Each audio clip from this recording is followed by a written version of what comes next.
하나님의 말씀 시편 48장 8절 말씀을 우리 똑같이 합독하시겠습니다. 우리가 들은 대로 만군의 여호와의 성 우리 하나님의 성에서 보았나니 하나님이 이를 영원히 견고하게 하시리로다. 셀라. 아멘.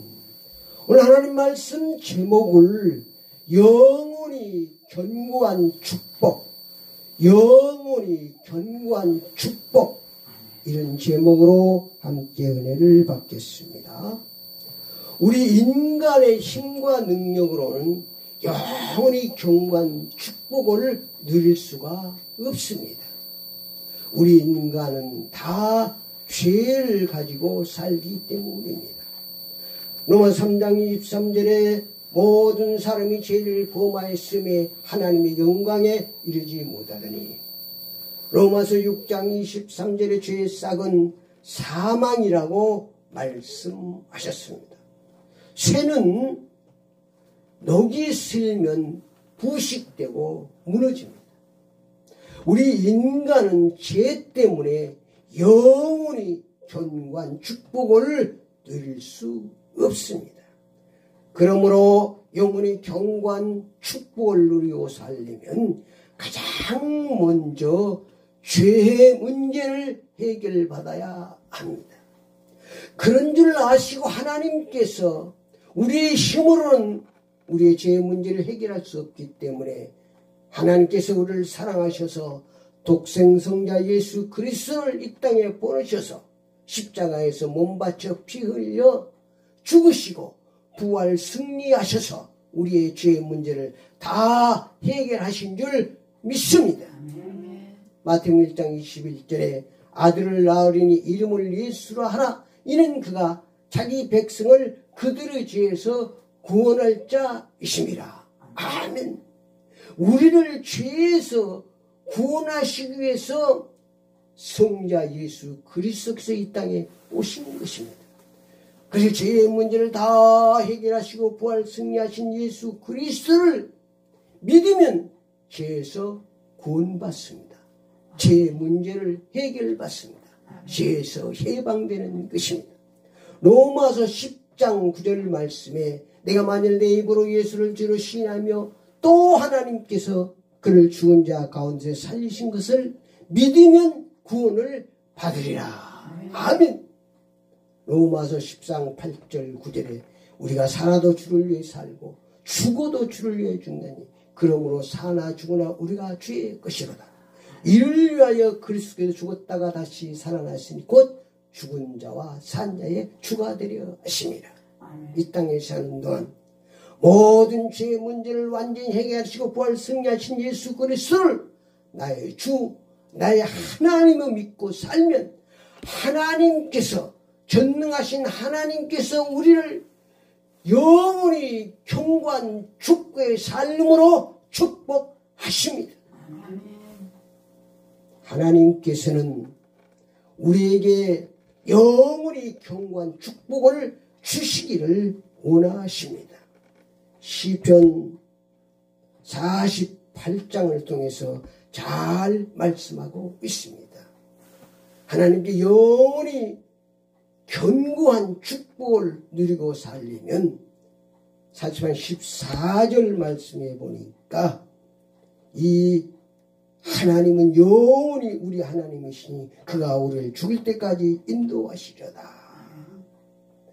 하나님을, 영원하신 하나님을 나의 주인으로 믿고 섬기고 살면 하나님께서 축복하신다는 것입니다. 시편 48장 1절 말씀해 보니까 여호와는 위대하시니 우리 하나님의 성 거룩한 산에 극진히 찬양받으시려다. 거룩한 삶, 영원히 견고한 축복을 누리고 살려면 거룩한 삶을 살아야 한다는 말씀입니다. 거룩한 삶은 구별된 삶입니다. 내가 옷을 깨끗이 입고 그런 게 아니고 구별된 삶, 거듭난 삶. 세상 사람들은 주말이고 주일이면 세상으로 나가지만 우리는 거룩하신 하나님께 나와서 거룩한 복을 받고 사는 것입니다. 그것이 바로 구별된 삶. 그런 삶을 살 때 하나님이 견고한 축복을 주신다고 말씀하시는 것입니다. 시편 409절 말씀해 보니까 영원히 견고한 줄고 늘고 살려면 나야 하나님의 성전으로 살아야 합니다. 내가 하나님의 성전으로 살아야 됩니다. 하나님의 성전. 하나님을 내 속에 모시고 살아야 그 하나님 때문에 나를 축복하시는 거예요. 나를 보고 축복하시는 게 아니고 내가 하나님의 성전으로 하나님을 모시고 사니까 하나님이 영원히 견고한 축복으로 나를 축복하시는 줄 믿습니다. 이런 비밀들을 우리가 바로 알아야 됩니다. 시편 48장 10절에 영원히 견고한 축복을 누리고 살려면 정의와 공의의 삶을 살아야 합니다. 사랑의 삶을 살아야 합니다. 하나님은 정의의 하나님입니다. 공의의 하나님입니다. 사랑의 하나님입니다. 거기다 절대 다른 거 플러스 가감하지 말라고 그러잖아요.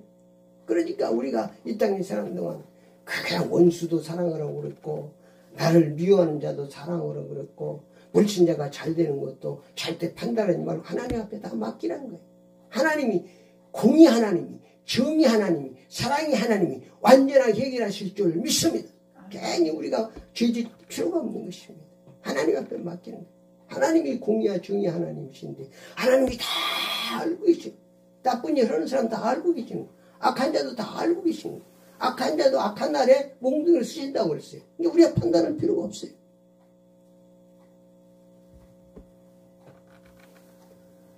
하나님께 영원히 견고한 축복을 받는 삶을 살면 하나님께서 축복하십니다. 시편 48:3절에 하나님께서 영원히 견고한 요새가 되어 주십니다. 3절 말씀해 보니까 하나님이 여러 국리에서 자기를 요새로 알리셨도다. 전능하신 하나님께서 내 가정의 요새가 되어 주시고 내 사업장의 요새가 되어 주시고 내 자녀들의 요새가 되어 주시면 악한 자가 만지지 못하는 것입니다. 그렇게 하나님께서 축복해 주신 것입니다. 그래서 우리가 먼저 하나님의 견고한 축복을 받는 삶을 살면 하나님께서 당연히 자정적으로 요새로 축복해 주시는 줄 믿습니다. 시편 48장 7절에 주께서 통풍으로 대적을 박살내 주십니다. 마치 통풍으로 홍해를 가르시고 이스라엘 백성들을 마른 땅으로 건너게 하시고 애굽 군대를 홍해에 수상시키는 같이 대적을 몰살시켜버리고 우리를 승리하도록 하나님이 축복해 주십니다. 항상 그런 약속을 우리가 붙잡고 하나님은 약속의 하나님이십니다. 시편 48절에 하나님께서 영원히 견고하도록 축복하십니다. 영원히 무너지지 않도록. 하나님이 영원히 견고하시니까 완전하시니까. 그러니까 우리가 내 노력으로 내 힘으로 내 열심으로 견고하게 살 수가 없는 것입니다. 하나님께서 붙들어 주셔야 됩니다. 하나님이 붙들어 주지 않으면 모래성입니다. 시편 48장 14절에 영원히 나의 하나님을 믿고 내가 순종하고 살면 하나님께서 영원히 인도하시고 보호해 축복해 주신다고 약속해 주셨습니다. 14절에 이 하나님은 영원히 우리 하나님이시니 그가 우리를 죽을 때까지 인도하시리라. 하나님 이런 약속을 하고 있습니다. 결론적으로 말씀드리면 우리가 인간의 힘으로는 영원히 견고한 축복을 누리고 살 수 없습니다. 이게 빨리 결론 내려야 됩니다. 많은 사람들이 지금도 자기가 영원히 견고한 축복을 누리고 살려고 노력하고 열심히 살고 있습니다. 노래도 있잖아요. 100년도 못 살면서 1000년, 만년 살 것 같이 견고하게 살 수가 없습니다. 얼마 안 가서 다 무너집니다. 하나님만 영원히 견고하신 것입니다. 그래서 영원하신 하나님을 붙들어야 되는 거예요. 영원하신 하나님만 견고하실 수 있고 견고히 살 수 있는 거죠. 그래 우리는 영원하신 하나님을 믿고 순종하고 살아야 되는 것입니다. 마태복음 7장 21절에 27절에 주여 주여 하는 자마다 다 천국에 들어갈 것이 아니요 하나님의 뜻대로 하는 자 들어갈 거라고 말씀하셨잖아요. 주의 말씀을 잘 듣고 하나님의 뜻대로 살아야 합니다. 내가 주인된 삶은 불법입니다. 무너집니다. 예수님 주신 신앙으로, 하나님 주신 신앙으로, 말씀 중심 신앙으로 살면 하나님께서 우리의 삶은 영원히 경고한 축복의 삶으로 축복해 주십니다. 기도를 따라합시다. 지금부터 영원하신 하나님 주인 신앙으로 살겠습니다. 영원하신 하나님 주인 신앙으로 살겠습니다. 예수 그리스도의 이름으로 기도드립니다. 예수 그리스도의 이름으로 기도드립니다. 아멘.